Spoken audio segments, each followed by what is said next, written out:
So good morning po guys. Kung mapapansin nyo ay masayang-masaya kami ni Mr. Kalahi at tawa kami ng tawa dito habang umaakit tayo dito sa barangay ng Malpalon, bayan ng Kalintaan, Occidental Mindoro. So yun, good morning po sa lahat ng ating mga viewers and subscribers, lalo na po sa mga bago lang at na mag-subscribe pa lang, at maraming salamat po sa inyo, sa inyong pagtutok at sa laging pagsubaybay. Mag-iingat po lahat, lalo na ang mga nasa labas ng ating bansa, ang mga OFW na nagtataguyod sa kanilang mga pamilya. So tara, punahan natin yung spot doon na si Mr. Kalahi ulit, ang ating tour guide, ang masipag na vlogger. Hindi po ako magsasawa na makasama si Mr. Kalahi at talagang makulit, masaya. Marami tayong matututunan dito kay Mr. Kalahi guys. So tara, Let's go! let's go! I want someone like you to stand by me always, and I dream of a man like you, warm and tender every single day. What if we would join our forces? What a bliss. You make me understand this place in a whole different way. You make me wanna live this life to the fullest, to the fullest.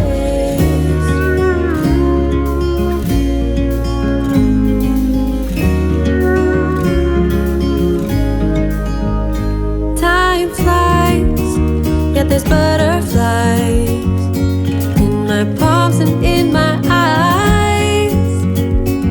Now echoes from the other night gossip about our delight. What if we would join our forces? What a bliss.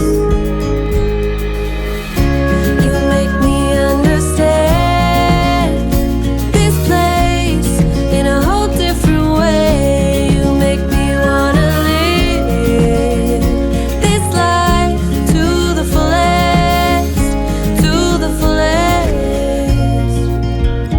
I will read you love poems, hope that you get convinced. Then I'll play something really slow and ask you to dance with me, even stay with me. Grabe! Ganda! You make me understand this place in a whole different way. You make me wanna live. Hello, good morning sa inyong lahat. Kung nakikita nyo yung bundok na yan, ayan, so sa pagitan tayo ng bundok na yan pupunta. Abangan nyo ang aming pag-explore dito sa mahiwagang bundok na mayroong milagrosong talon. Tara, samahan nyo kami.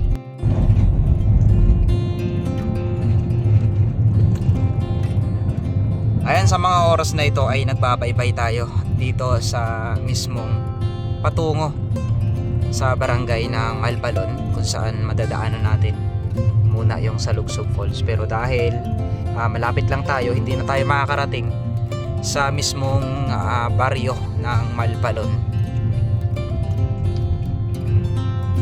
Dito natin makikita ngayon yung isang daan na kinakatakutan ng mga residente dito, sapagkat itong daan daw na ito ay napakaraming na aksidente. So wala pang naitalang namatay, pero yes, ito yung daan na kinakatakutan talaga nila.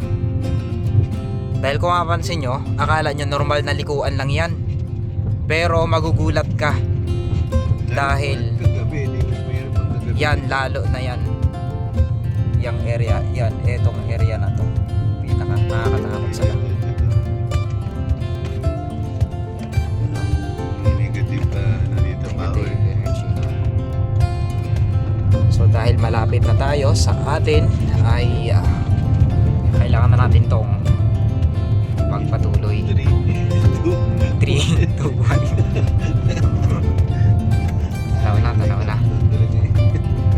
madadaanang mga rough road lang naman, konting rough road. Then syempre, bago tayo makakarating doon sa lugar ay pupunta tayo sa mismong mga residente dito para at least malaman natin yung mga kwento na bumabalot sa lugar na yan. So, excited na ba kayo? Dami. May tubig yan, sir, yung malaki.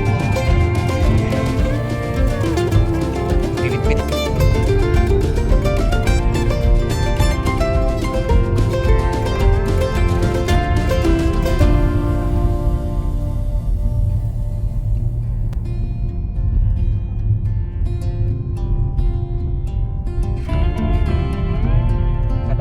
Kalahi yun, oh.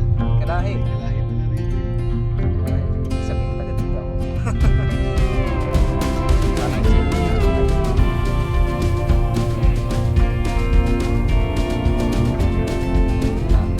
Kung nakikita niyo yung bundok na yan, sa pagitan tayo pupunta niyan. Yung area lang na yan, yun. Yung pagitan ng bundok na to. Napakaganda, di ba? Ayan. Susumdalaga. So kayo nang mag-judge kung ano yung nakikita nyo. Then sa part naman na ito, yan, dyan lang tayo sa banda. Itong area na to. Dito lang. Yan, Dito mismo. Then liliko, ito yung Susumdalaga Falls. Dito pa pa. Ayan. So dyan tayo maglalakad. Hahanap tayo ng parking dito. So pwede ba tayo mag-parking dito sa area na to? Taas.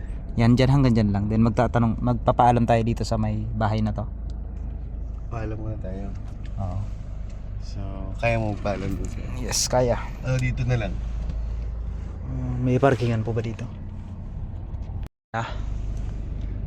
Dito parang safe Dyan na dito lang yung siguro, van. dyan. Yan. So may nakita mo na yan, yung may lilim. Ayan, dyan tayo safe. Oo. Dito tayo parking. So baba muna ako, sir. O Para may hindi sila nagpapapark. pag mabilis nandun ka.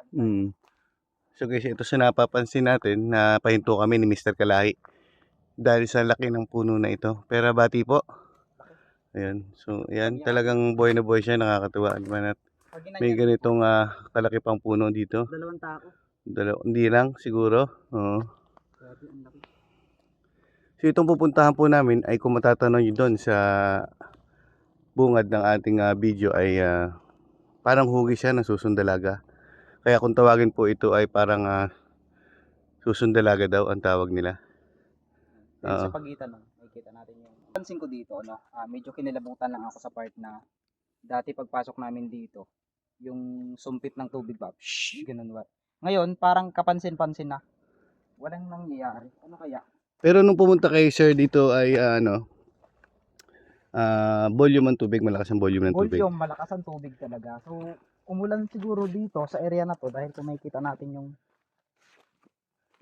yung daanan ay paano lang. So dito, approve ang daan natin guys dahil sanay tayo sa malalaking may mga naka-placing na bato. So dito maganda ang pinapakitang daan sa atin.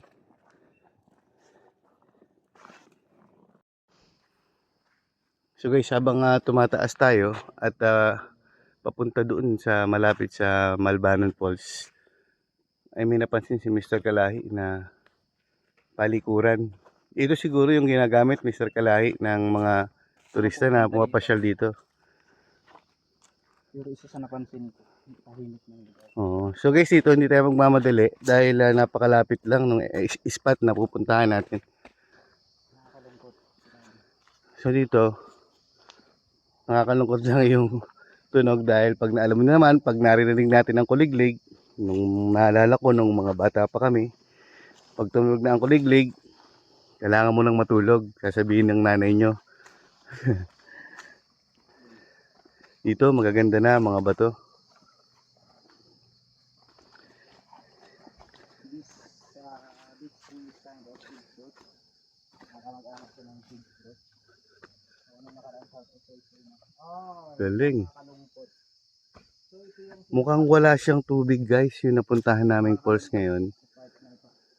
Okay. Pig fruit daw ito, sabi nila kinakain to. Anong prutas yan, sir? Ano ito sir? Pig fruit. Pig fruit. Ayan. Ayun. So sa nakakaalam no, ayan meron akong isang blind spot dito na video na kung saan kinain namin itong mismong ano na to. Halaman. So dito guys, andito na agad tayo sa area na ito. Akala ko ay medyo malayo pa o ilang minuto pa ang amin lalakarin. Papunta sa may tubig na may falls na sinasabi. Sa kasamang palad guys, ay walang tubig na nagpakita sa amin kundi kakaunti lamang. Punta natin guys.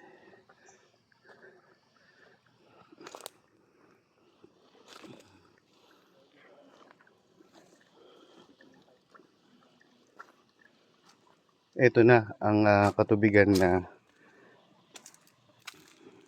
tinatawag nilang falls.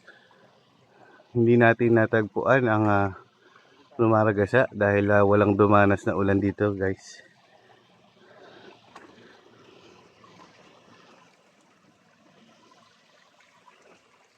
Yan. Pero maganda pa rin ang forma ng mga bato, lalo na kung may tubig ito.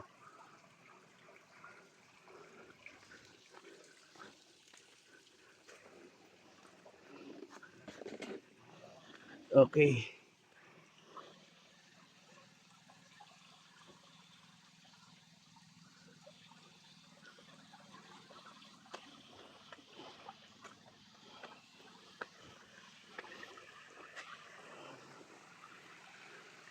So ito guys yung natirang tubig ngayon na pinapakinabangan din ng mga estudyante rito. So dahil walang ulan, ay ito na ang naging itsura ng falls.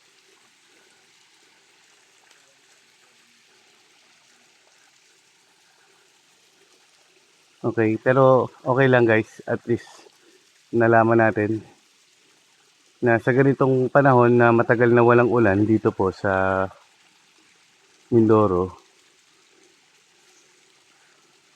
ay hindi natin naaasahan na may ganitong tatambad sa atin na sinasabing falls. Huwag tayo mag-expect ng mas mataas. Sa Mayhay, hindi natin gawin. Dito guys, kahit na dumating kami rito na walang tubig, hindi nangangahulugan na malulungkot tayo o mabibigo tayo. Tutuloy pa rin natin ang adventure guys dahil kasama natin si Mr. Kalahi. Yan. Gusto niyo bang makita kung gaano kalakas ito noon? So, meron akong video. In 3, 2, 1, go!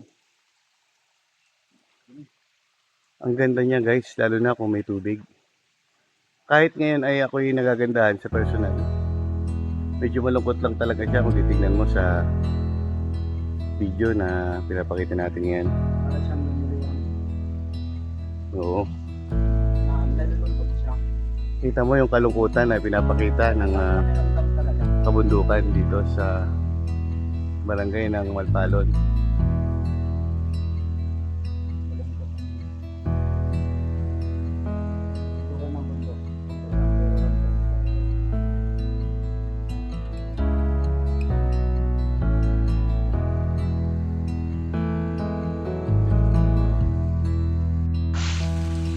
So yun na nga guys, ang natagpuan natin dito ay ito na lang ang tubig na bumungad sa atin. Pero ayos lang at sinubukan pa rin natin na makarating dito sa Malbalon Falls na tinatawag ng mga residente dito. Ang gagawin lang natin guys ay lilinisin lang natin yung area habang ini-enjoy natin. So malamig pa rin naman pag nandito ka. Kulang lang sa kanya talaga ay yung ragasan ng tubig at yung volume ng tubig para makita mo yung kagandahan ng area. Pero ang masasabi ko lang dito guys ay nakakatuwa pa rin. May kalat man pero konti lang. So enjoy na lang namin ni Sir Mr. Kalahi yung spot na ito. Hindi namin iiwanan agad to guys dahil ito ang naka-schedule natin ngayon na puntahan itong Malbalon Falls. Expect ko dito na napakaganda, lalo na kung tag-ulan na mapupunta tayo dito. So habang sineset up namin ni Mr. Kalahi na yung mga gagawin namin dito So yun, magkwentuhan muna tayo kasama si Mr. Kalahi guys. Habang pinag-uusapan natin yung mga kaganapan sa ating buhay na hindi natin masabi sa iba. So ito po, pagkasunduan namin ni Mr. Kalahi dahil tuyo ang tubig. Almost, hindi naman tuyo guys. Ang ano lang namin ay dali namin kayo sa ibang spot dito na nadaanan namin. Siguro river trip tayo ngayon guys. Sama natin si Mr. Kalahi. Ano sa tingin mo sir? Ito tayo doon? Mas okay yun kasi para makita nila yung napakaganda. Dahil nakita na nila itong area na ito. Na maganda naman siya, lalo mo siguro kung malakas yung tubig. So siguro it's time naman para dalhin namin kayo sa mas adventure at exciting na lugar na matatagpuan sa bayan ng Rizal. So Okay. excited na ba kayo? Excited na. Excited na kayo? And 3, 2, 1, road trip tayo. Let's go! Yan, so guys, nabigo tayo sa pinuntahan nating falls dahil wala pong tubig. Kaya nagpasya kami ni Mr. Kalahi dahil sobrang init dito ngayon po sa probinsya ng Mindoro. Emergency at napadaan tayo sa isang area na napakaganda dito sa bayan ng Rizal Mindanao.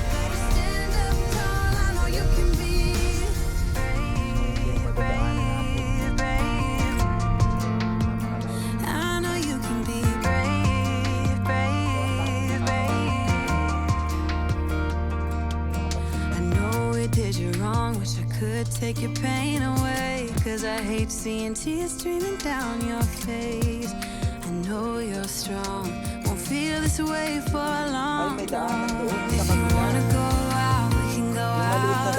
We can hide away just for one night. But if you wanna cry, just let it out.